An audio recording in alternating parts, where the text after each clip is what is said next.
Hi ಎಲ್ಲ from welcome back to my YouTube channel. ಅಯ್ಯಪ್ಪಲ್ರಿ ಚೆನ್ನಾಗಿದ್ದೀರಾ ಅಂತ ಅನ್ಕೊಂಡಿದ್ದೀನಿ. ನಾನಂತೂ ಸಖತ್ತಾಗಿದ್ದೀನಿ. ಇವತ್ತು ಲಾಗ್ನ ಸ್ಟಾರ್ಟ್ ಮಾಡ್ತಾ ಇರೋದು ಬಸ್ ಸ್ಟಾಪ್ ಕಡೆಯಿಂದ, ಅಂಜನಾಪುರ ಬಸ್ ಸ್ಟಾಪ್ ಕಡೆ ಬಂದಿದ್ದೀನಿ. ಇವಾಗ ಇಲ್ಲಿಂದ ಬಸ್ ಸ್ಟಾಪಿಂದ ನಾನು ಕೋಣನಕುಂಟೆ ಕ್ರಾಸ್ ಕಡೆ ಹೋಗ್ಬೇಕು. ಬನ್ನಿ ಹೋಗೋಣ. ಸೊ ಗೈಸ್, ನಿನ್ನೆ ಲಾಗಲ್ಲೆಲ್ಲ ನೋಡಿರ್ತೀರ. ನಿನ್ನೆ ಲಾಗಲ್ಲಿ ಹೇಳಿದ್ದೀನಿ ನಾನು KFCದು ಕೂಡ ಟೈಮ್ ಅಡ್ಜಸ್ಟ್ ಆಗಿಲ್ಲ ಅಂತ.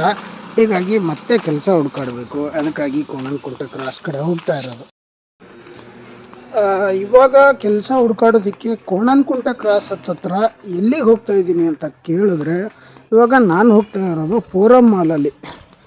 ಮೊನ್ನೆ ಒಂದಷ್ಟು ಕೆಲಸಗಳನ್ನು ಕೇಳ್ಕೊಂಡು ಬಂದಿದ್ದೆ, ಅಂದರೆ ಫಸ್ಟ್ ಡೇ ಸೆಕೆಂಡ್ ಡೇ.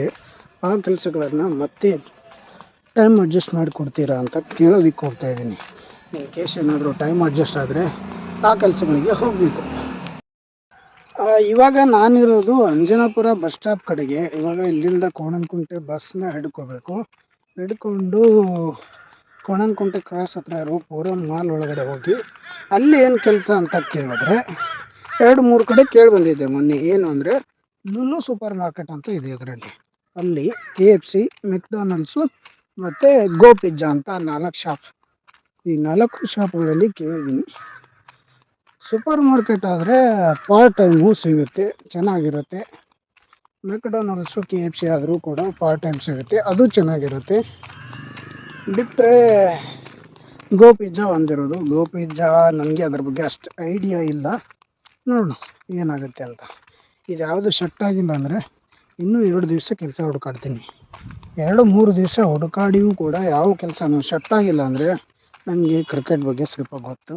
ಹೀಗಾಗಿ ಯಾವುದಾದ್ರೂ ಕ್ರಿಕೆಟ್ ಕೋಚಿಂಗ್ ಸೆಂಟ್ರಲ್ಲಿ ಸೇರ್ಕೊಂಡ್ಬಿಡ್ತೀನಿ ಅಷ್ಟೇ. ಮತ್ತೊಂದು ತಲೆ ಕೆಡಿಸ್ಕೊಳ್ಳೋ ಅವಶ್ಯಕತೆ ಇಲ್ಲ. ಕ್ರಿಕೆಟ್ ಕೋಚಿಂಗ್ ಸೆಂಟ್ರಲ್ಲಿ ಟೈಮು ಅಡ್ಜಸ್ಟ್ ಆಗುತ್ತೆ. ನಾನು ಹೋದ ತಕ್ಷಣ ಕೆಲಸಕ್ಕೂ ಕೂಡ ತೊಗೊಂಡ್ಬಿಡ್ತಾರೆ.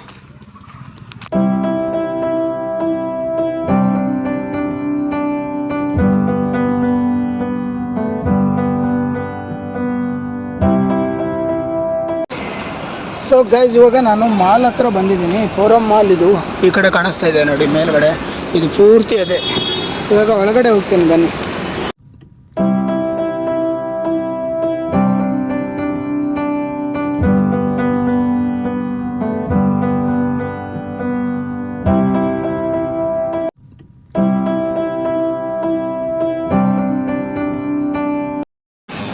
ಸೊ ಗೈಸ್, ಇವಾಗ ಒಳಗಡೆ ಹೋಗಿ ರಿಟರ್ನ್ ಹೊರಗಡೆ ಬಂದಿದ್ದೀನಿ. ವಿಡಿಯೋ ಏನು ಮಾಡಲಿಲ್ಲ, ಮೊನ್ನೆನೇ ತೋರಿಸಿದ್ನಲ್ಲ ನಿಮಗೆ ಫೋರಮ್ ಮಾಲು. ಹೀಗಾಗಿ ಅದ್ರ ಬಗ್ಗೆ ಏನು ಜಾಸ್ತಿ ವಿಡಿಯೋ ಮಾಡಿಲ್ಲ. ಕೆಲಸದೆಲ್ಲ ಕೇಳ್ಕೊಂಡು ಮಾತಾಡ್ಕೊಂಡು ಬಂದೆ. ಇವಾಗ ಸದ್ಯಕ್ಕೆ ವೇಕೆನ್ಸಿ ಇಲ್ಲ ಅಂತ ಹೇಳಿದ್ರು. ಮೊನ್ನೆ ಬಂದಾಗ ವೇಕೆನ್ಸಿ ಇತ್ತು. ನೋಡಿ, ನಾನು ಬೇರೆ ಕಡೆ ಹುಡ್ಕಾಡೋ ಅಷ್ಟರಲ್ಲಿ ವೇಕೆನ್ಸಿ ಖಾಲಿ ಆಗೋಗಿದೆ. ನೋಡೋಣ ಗಾಯ್ಸ್, ಮತ್ತು ನಾಳೆ ಬೇರೆ ಕಡೆ ಹುಡ್ಕಾಡಿದ್ರೆ ಆಯ್ತು, ಏನೂ ಮಾಡೋಕ್ಕಾಗಲ್ಲ. ಎಲ್ಲದಕ್ಕೂ ಟೈಮು ಕೂಡಿ ಬರಬೇಕು ಬರೋ. ಸೊ ಗಾಯ್ಸ್, ಇವಾಗ ನಾನು ಅದನ್ನೆಲ್ಲ ಮುಗಿಸ್ಕೊಂಡು ರಿಟರ್ನ್ ಮನೆ ಕಡೆ ಬಂದಿದ್ದೀನಿ. ಹೋಗಿದ್ನಲ್ಲ ಫೋರಮ್ ಮಾಲ್ ಒಳಗಡೆ ತಿರುಗಾಡಿ ಸುತ್ತಾಡಿ ಎಲ್ಲನೂ ಕೇಳಿಕೊಂಡು ಸರಿಯಾಗಿ ಮಾತಾಡಿಕೊಂಡು ಕೆಲಸ ಇಲ್ಲ ಅಂತ ಗೊತ್ತಾದಾಗ ಅಲ್ಲಿಂದ ರಿಟರ್ನ್ ಇವಾಗ ಮನೆ ಕಡೆ ಬಂದಿದ್ದೀನಿ. ಮನೆ ಹತ್ತಿರ ಇರೋದೀಗ. ಹೀಗಾಗಿ ನಾಳೆ ಮತ್ತೆ ನಮ್ಮ ಕೆಲಸ ನೋಡುವಂಥ ಒಂದು ಯೋಜನೆ ಕಂಟಿನ್ಯೂ ಆಗುತ್ತೆ. ಇಲ್ಲಿಗೇನು ಎಂಡ್ ಆಗೋಲ್ಲ. ನನಗಂತೂ ಗೊತ್ತಿಲ್ಲ ಅದು ಎಷ್ಟು ದಿವಸ ಆಗುತ್ತೋ ಕೆಲಸ ಸಿಗೋದಕ್ಕೆ, ಒಂದು ಗೊತ್ತಾಗ್ತಾಯಿಲ್ಲ. ಆದರೆ ಇವಾಗ 8 ದಿವಸ ಆಗಿದೆಯಲ್ಲ, ಇನ್ನೂ 8 ದಿವಸ ಹೋದರೂ ಪರವಾಗಿಲ್ಲ. ಚೆನ್ನಾಗಿರೋ ಕೆಲಸ, ನಮ್ಗೆ ಸೆಟ್ ಆಗೋ ಕೆಲಸ ಸಿಗಬೇಕು ಅಂತ ಹುಡ್ಕಾಡ್ತಾ ಇದ್ದೀನಿ. ಹೀಗಾಗಿ ಆಮೇಲೆ ಪರದಾಡೋದು ಬೇಡ ಗುರು. ಇರೋ ಕೆಲಸನ ಒಪ್ಕೊಂಡು, ತುಂಬ ಜನ ಹೇಳಿದ್ರು ನನಗೆ, ತುಂಬ ಕಡೆ ಎಲ್ಲ ಇಂಟರ್ವ್ಯೂಸ್ಗೆಲ್ಲ ಹೋದಾಗ, ಇವಾಗ ಇರೋ ಕೆಲಸನ ಒಪ್ಕೊಳ್ಳಿ, ಆಮೇಲೆ ನಿಮಗೆ ಬೇರೆ ಕಡೆ ಚೆನ್ನಾಗಿರೋ ಕೆಲಸ ಸಿಕ್ಕರೆ ಈ ಕೆಲಸನ ಬಿಡ್ಬೋದಂತೆ.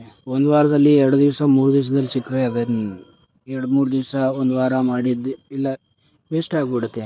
ನಮ್ಮ ಕೆಲಸ ಕಲಿಯೋದ್ರಲ್ಲೇ 1 ವಾರ ಹೋಗಿರುತ್ತೆ. ಮತ್ತು ಅವ್ರಿಗೂ ಪ್ರಾಬ್ಲಮ್ಮು, ಕೆಲ್ಸಕ್ಕೆ ತೊಗೊಂಡವ್ರಿಗೂ, ನನಗೂ ಪ್ರಾಬ್ಲಮ್ಮು. ಬೇರೆ ಕಡೆ ಕೆಲಸ ಸಿಕ್ಕರೆ ಬಿಟ್ಟು ಹೋಗ್ತೀನಿ ಅಂದಾಗ 1 ವಾರ ಕೆಲಸ ಮಾಡಿರೋದೆಲ್ಲ ವೇಸ್ಟ್ ಆಗಿಬಿಡುತ್ತೆ. ಹೀಗಾಗಿ ನಾನು ಎಲ್ಲೂ ಹೋಗಿಲ್ಲ, ಯಾವ ಕೆಲಸಕ್ಕೂ ಓಕೆ ಅಂತ ಅಂದಿಲ್ಲ. ಹುಡ್ಕಾಡ್ತಾ ಇರೋದೇ ಈ ರೀಸನ್ಗೋಸ್ಕರ. ಇದನ್ನು ನಿಮಗೆಲ್ಲ ಗೊತ್ತಾಗಬೇಕು ಅನ್ನೋ ಕಾರಣಕ್ಕೆ ಹೇಳ್ತಾ ಇದ್ದೀನಿ ಅಷ್ಟೇ. ಇದು ಮತ್ತೇನು ಬೇರೆ ಏನಲ್ಲ. ತುಂಬ ಜನ ನನಗೆ ಕಮೆಂಟ್ ಬಾಕ್ಸಲ್ಲಾಗಲಿ ಅಥವಾ ಫೋನ್ ಮಾಡಿ ಡೈರೆಕ್ಟ್ ಆಗಲಿ ತುಂಬ ಜನ ಕೇಳ್ತಾ ಇದ್ದಾರೆ, ಕೆಲಸ ಬೇಕಾಗಿದ್ದರೆ ಈ ಏರಿಯಾದಲ್ಲಿ ಕೆಲಸ ಇದೆ, ಇಲ್ಲಿಗೆ ಬಾ, ನಾನು ಕೆಲಸ ಮಾಡ್ತಾ ಇದ್ದೀನಿ, ನನ್ನ ಜೊತೆಗೆ ಮಾಡು ಅಂತ ಒಂದಷ್ಟು ಜನ ಫ್ರೆಂಡ್ಸ್ ಕಾಲ್ ಮಾಡ್ತಾ ಇದ್ರೆ, ಇನ್ನೊಂದಷ್ಟು ಜನ ಫ್ರೆಂಡ್ಸು ಈ ಏರಿಯಾದಲ್ಲಿ ಹೋಗು, ಈ ಏರಿಯಾದಲ್ಲಿ ಕೆಲಸ ಇದೆ, ಈ ಏರಿಯಾದಲ್ಲಿ ಕೆಲಸ ಚೆನ್ನಾಗಿದೆ, ಟೈಮ್ ಅಡ್ಜಸ್ಟ್ ಆಗ್ಬೋದೇನೋ, ನೋಡು ಬಾ ಹೋಗಿ ಅಂತ ಇನ್ನೊಂದಷ್ಟು ಜನ ಹೇಳ್ತಾ ಇದ್ದಾರೆ.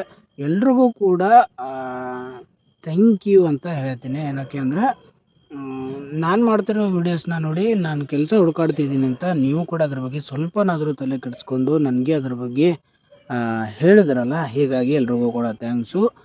ಕಮೆಂಟ್ ಬಾಕ್ಸಲ್ಲೂ ಕೂಡ ತುಂಬ ಜನ ಹಾಕಿದ್ದಾರೆ, ಕೆ ಆರ್ ಮಾರ್ಕೆಟ್ ಅಂತ, ಆ ಕಡೆ ಏರಿಯಾ, ಹೆಬ್ಬಗೋಡಿ, ಈ ಥರ ಒಂದಷ್ಟು ಕಮೆಂಟ್ಸಲ್ಲಿ ಬಂದಿದೆ.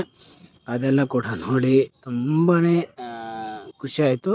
ಏನಕ್ಕೆಂದರೆ ನನ್ನ ವೀಡಿಯೋಸ್ನ ನೋಡಿ ನನಗೆ ಹೆಲ್ಪ್ ಆಗಲಿ ಅಂತ ಈ ರೀತಿ ಹೇಳ್ತಾ ಇದ್ದಾರೆ ಅಂತ. ಇನ್ಸ್ಟಾಗ್ರಾಮು, ಫೇಸ್ಬುಕ್ಕಲ್ಲಿ ಬರ್ತಾ ಇರೋದು ಈ ಕಮೆಂಟ್ಸ್ಗಳು. ಇನ್ನೂ ಹೆಚ್ಚೆಚ್ಚಾಗಿ ಸಪೋರ್ಟ್ ಮಾಡ್ತಾ ಹೋಗಿ, ಇನ್ನೂ ಒಳ್ಳೊಳ್ಳೆ ಕಂಟೆಂಟ್ಸ್ನ ಕೊಡ್ತೀನಿ.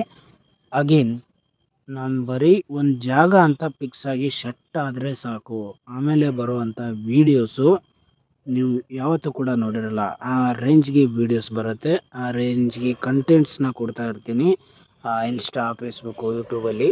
ಹೀಗಾಗಿ ಅಲ್ಲಿವರೆಗೂ ಸಪೋರ್ಟ್ ಮಾಡಿ. ಇಲ್ಲಿವರೆಗೂ ಮಾಡಿದ್ದೀರಾ, ಇನ್ನೊಂದು 10-15 ದಿವಸದಲ್ಲಿ ಎಲ್ಲ ಸೆಟ್ ಆಗಿಬಿಡುತ್ತೆ. ಅಷ್ಟೊತ್ತು ಸಪೋರ್ಟ್ ಮಾಡಿದ್ರೆ ಸಾಕು. ನಾನು ಆಮೇಲಿಂದ ಕೊಡುವಂಥ ಕಂಟೆಂಟ್ಸು ನೀವು ಲೈಫ್ ಲಾಂಗು ನೆನಪಲ್ಲಿ ಇಟ್ಕೊಳ್ಳೋ ರೀತಿ, ನೀವು ಲೈಫ್ ಲಾಂಗು